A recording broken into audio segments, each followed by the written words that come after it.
Halo, jumpa lagi kita dalam ya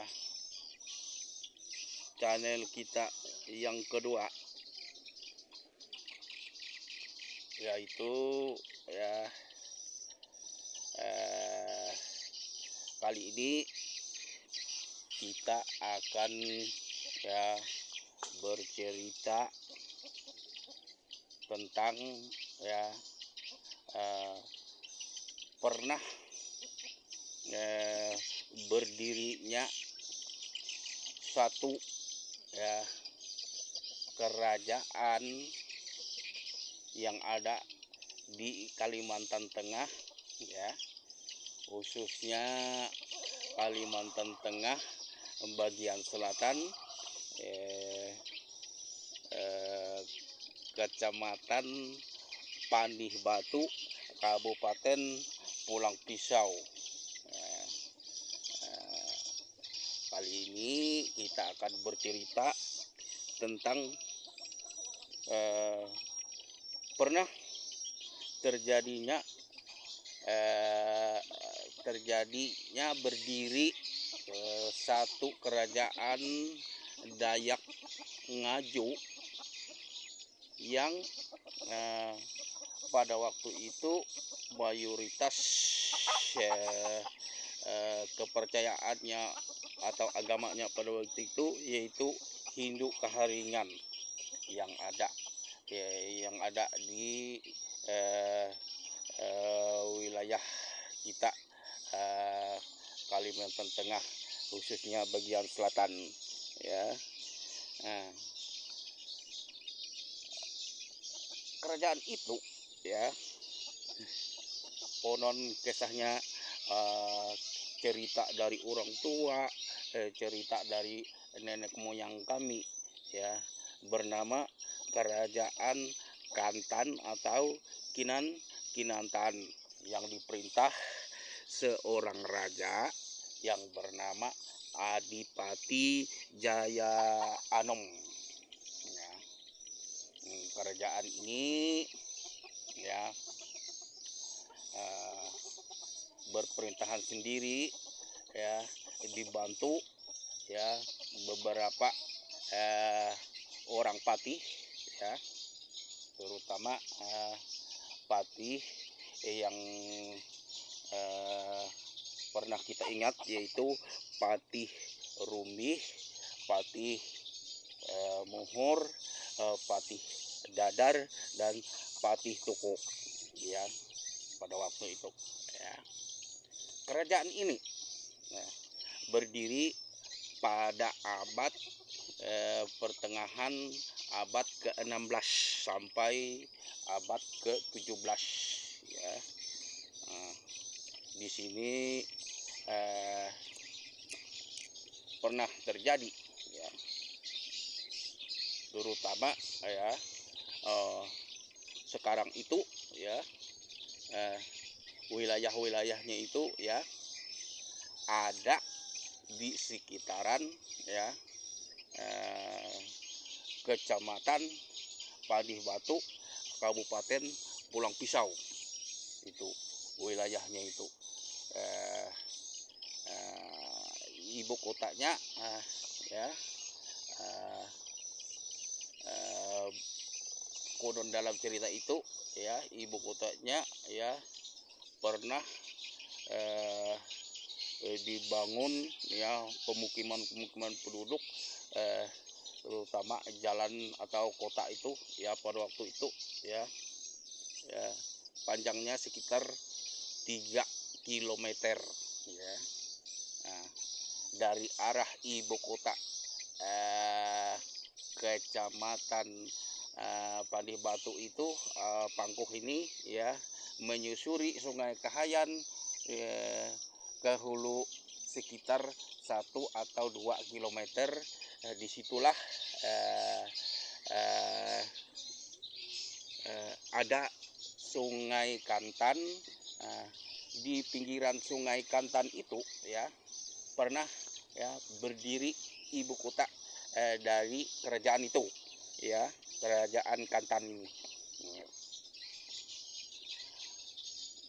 dalam kisahnya, ya, dalam kisahnya, ya, eh, kerajaan ini pernah berdiri kuat dan megah, ya. Kemudian, ya, ya eh, keadaan rakyatnya, ya, begitu aman dan tentram, ya, tentram, hidup, ya, eh, secara ya secara ya yang namanya pemerintahan yang dipimpin oleh seorang raja, ya. Eh, ya kisahnya itu kerajaan ini sangat, ya, kuat dan, ya, keadaan ekonominya stabil, ya, pada waktu itu, ya.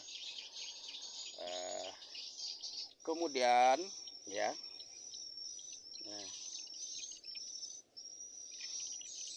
pada suatu hari, ya, kerajaan ini, ya,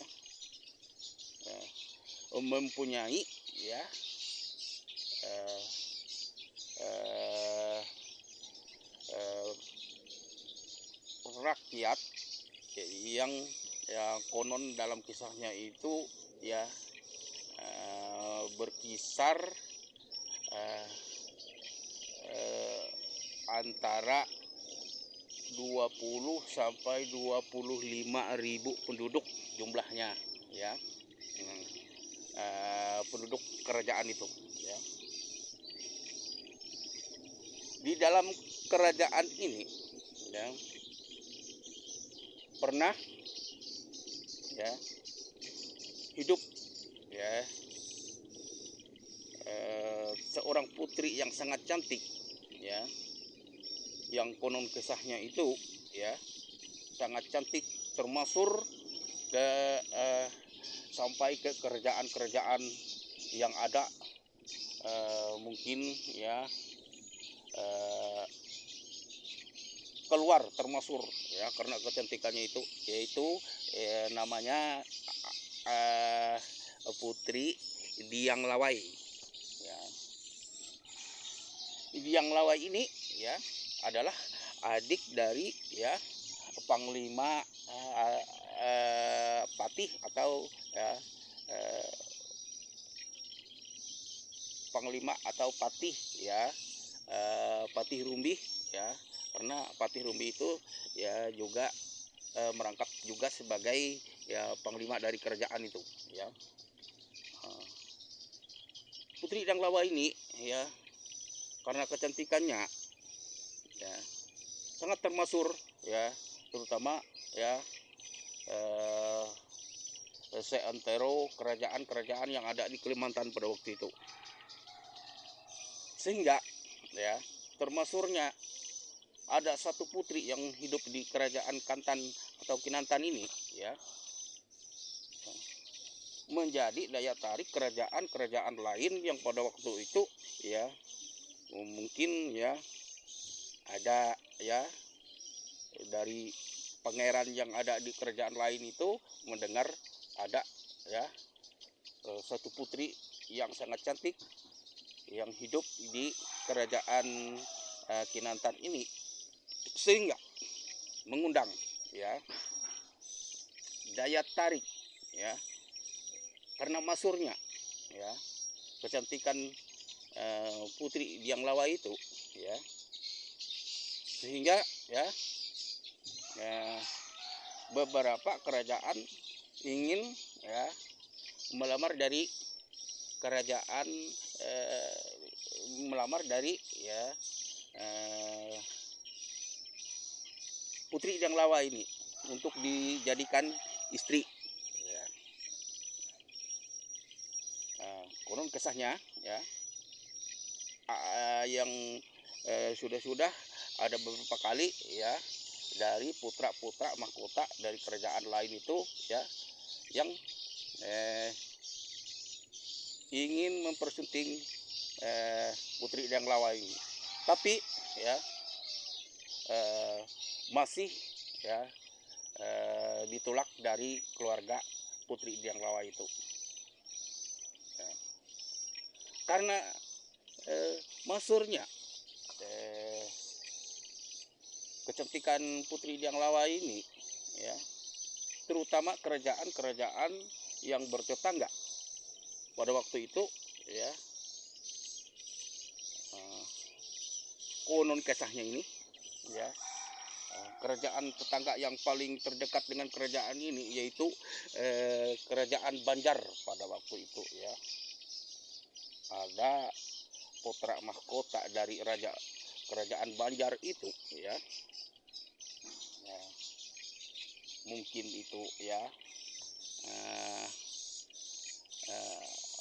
putra mahkota, ya, pada waktu itu, ya, ingin mempersunting dari Putri Diang Lawai ini, ya, sehingga utusan kerajaan Banjar ini, ya,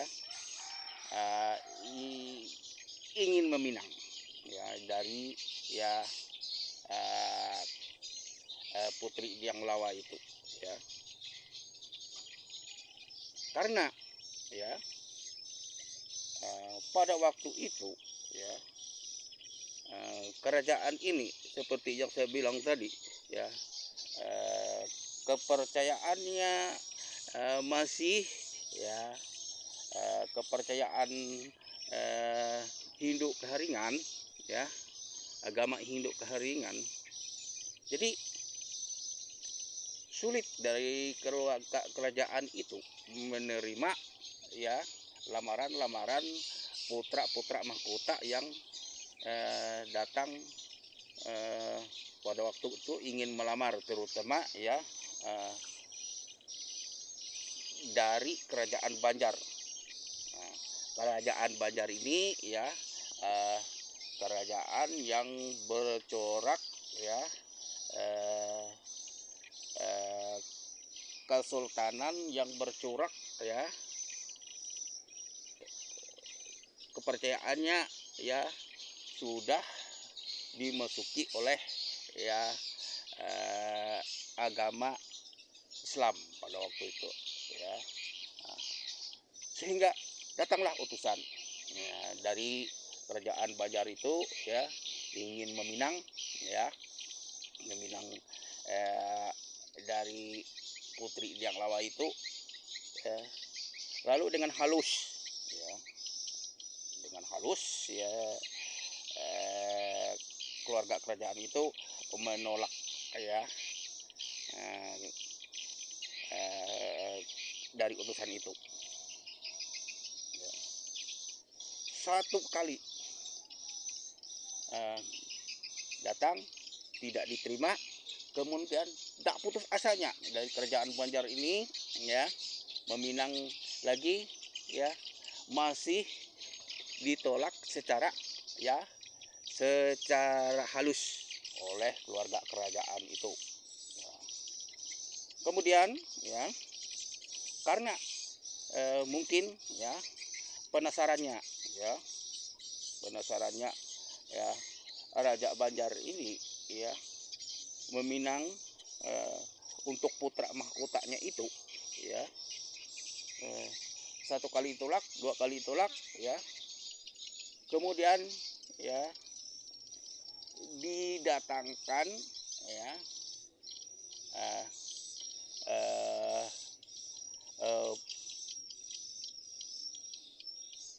secara militer, ya, dengan kekerasan, ya, ingin, ya, memaksa dari kerajaan ini menerima pinangan dari Raja Banjar.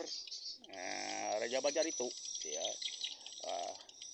lalu di situ, ya, terjadilah, ya, mungkin, ya, pada waktu itu terjadilah perdebatan, ya, sehingga ya, dijelaskan oleh, ya, anggota kerajaan, terutama kakaknya yaitu Patih Rumbih, ya, dengan tegas, ya, dengan tegas-tegasnya, dia menolak. Kali ini yang ditolak, ya, karena ya pertama dalam pikiran Patih Rumbih itu ya, Putri Idang Lawa itu adalah adik satu-satunya. Yang kedua, ya, yang kedua, kalau ya diterima lamarannya putra mahkota dari kerajaan Banjar ini, jelas ya adiknya ini berubah keyakinan, ya, terutama ya muslimah atau muslim pada waktu itu ya, muslim Islam ya. Kemudian ya, pulanglah utusan yang ketiga kalinya itu ya, dengan secara militer ya. Pada waktu itu belum terjadi ya, penting dilaporkannya mungkin pada waktu itu ya ke kerajaan sana ya, dengan kejadian seperti itu pulanglah utusan Raja Banjar ini, sehingga Raja Banjar ini mungkin agak kecewa ya, marah ya, sehingga ditatangkanlah bala tentara dari kerajaan Banjar itu ya, ke kerajaan Kantan itu ya, sehingga ya terjadilah peperangan pada waktu itu ya.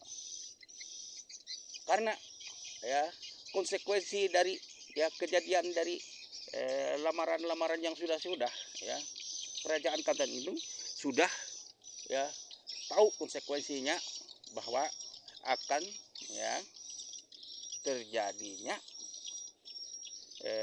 serangan yang sangat ya, yang sangat keras dari kerajaan Banjar itu ya. Maka sudah disiagakan ya, siagakan para tentara-tentara kerajaan dari kerajaan Kantan ini ya, sehingga benteng-benteng itu ya dijaga dengan secara ya waspada dan ketat. Kemudian yang ya mundur ya, bisa dipukul mundur kerajaan Banjar itu pada waktu itu ya, karena kecewanya ya, dia mengirim bala tentara untuk ya memaksakan kehendaknya pada waktu itu kerajaan Banjar itu ya. Kemudian datang lagi yang kedua ya, masih ya tidak bisa ditembus ya pertahanan dari ya kerajaan Kantan ini ya, sehingga pulanglah tentara-tentara ya kerajaan Banjar ini ya untuk kedua kalinya. Lalu yang ketiga ya, serangan itu datang ya secara dahsyat ya, berpuluh-puluh perahu yang sangat besar itu dengan meriam ya, dengan senjata peralatan lengkap, tentaranya beribu-ribu ya, ingin ya menyerang dari kerajaan Kantan ini ya, menyerang kerajaan Kantan ini dengan secara dahsyat dan militer yang sangat lengkap dengan peralatan perang. Namun cara yang ketiga ini ya, melalui taktik yang matang dan strategi dengan kelicikan dari kerajaan Banjar itu ya,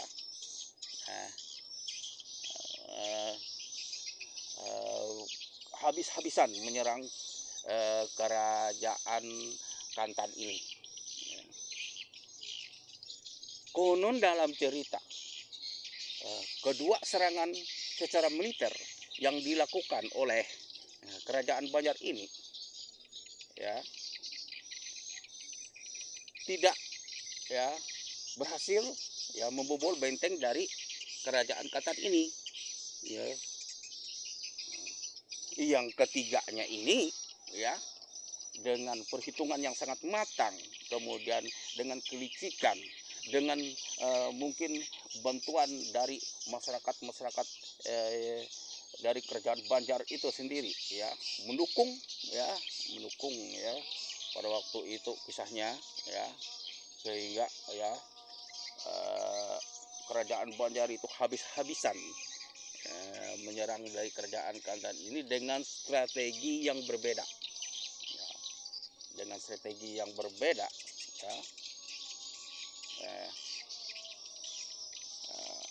Mereka ya mempersenjatai ya dan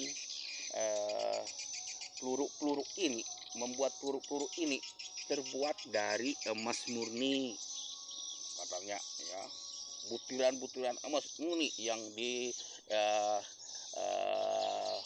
bawanya dari Banjar itu ya, dari bantuan dari masyarakat Banjar itu ya, membantu kerajaannya itu ya, supaya terlaksana dari pinangan dari Raja Banjar ini ya.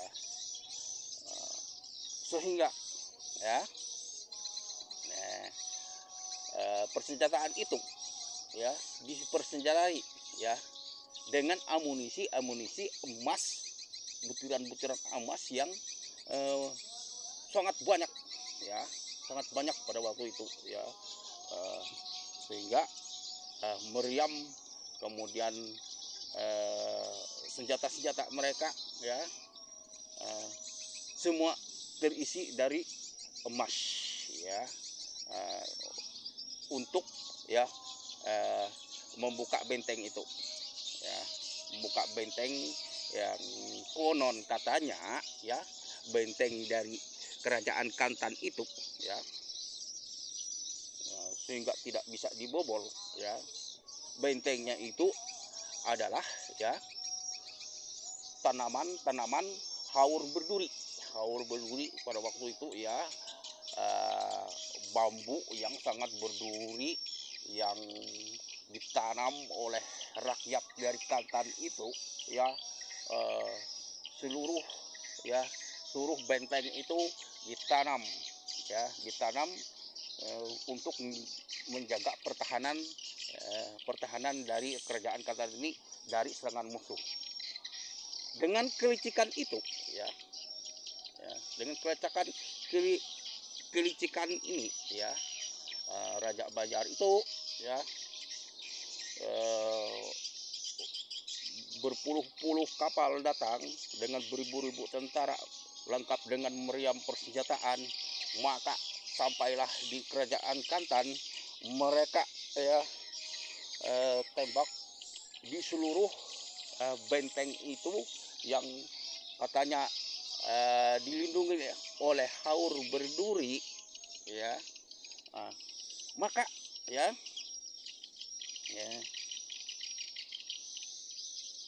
dengan peluru emas, maka ya dengan ya melihat seperti itu ya, tergiurlah tentara dan masyarakat rakyat dari kerajaan Katan itu ya,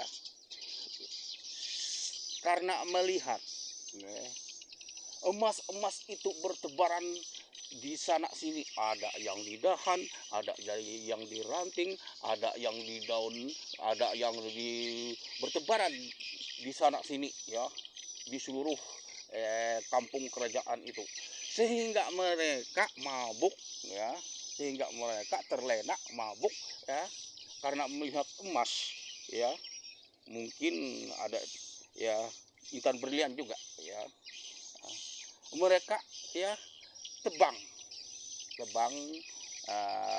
pohon haur berduri itu yang dijadikan benteng itu, sehingga terbukalah ya, pertahanan dari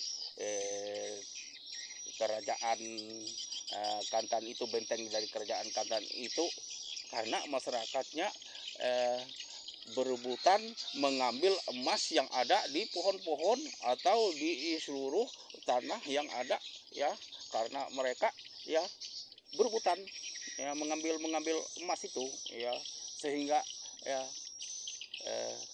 terbukalah pertahanan dari kerajaan Kantan itu, benteng dari kerajaan Kantan itu, sehingga dengan leluasa tentara-tentara Banjar ini masuk ke ibu kota dari kerajaan Kantan itu, ya, sehingga ya terjadilah peperangan di satu pihak, ya, ya, rakyat itu ya ramai-ramainya mengumpul emas, ya, di satu pihak, ya, terutama keluarga kerajaan, ya, mempertahankan eh, eh, serangan dari kerajaan Banjar itu, ya, sehingga ya kalahlah karena tidak seimbang, ya, karena rakyatnya ya mabuk dari melihat perhiasan emas murni yang ya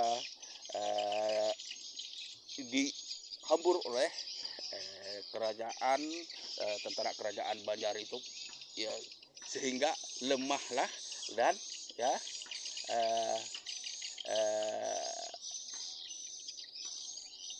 Putri Diang Lawa itu bisa diboyong, oleh ya kerajaan Banjar, lalu ya dibawa ke Banjar, ya, dijadikan ya istri dari ya mahkota Raja Banjar itu, ya, mahkota Raja Banjar itu, kerajaan Banjar. Nah, Diang Lawa ini ya dibawa, ya, lalu kerajaan ini ya mungkin pada waktu itu hancur, ya, dibakar, ya, lalu rakyatnya yang sisa-sisanya ini ya menyebar, ada yang masuk ke sungai-sungai pada waktu itu, tetap Sungai Kapuas, Sungai Beritu, ada yang menyisir ke arah barat, masuk ke Katingan, ke Sebangau, ya, masuk ke pedalaman seperti Kuala Kurun, Tewah, kemudian pinggiran Sungai Kahayan itu, ya, ya, sampai ke Rungan, Menuhing, ya, adalah sebaran dari rakyat Kantan itu. Konon sejarahnya, disitulah hancurnya kerajaan Kantan oleh serangan Raja Banjar yang memperebutkan Putri Diang Lawai.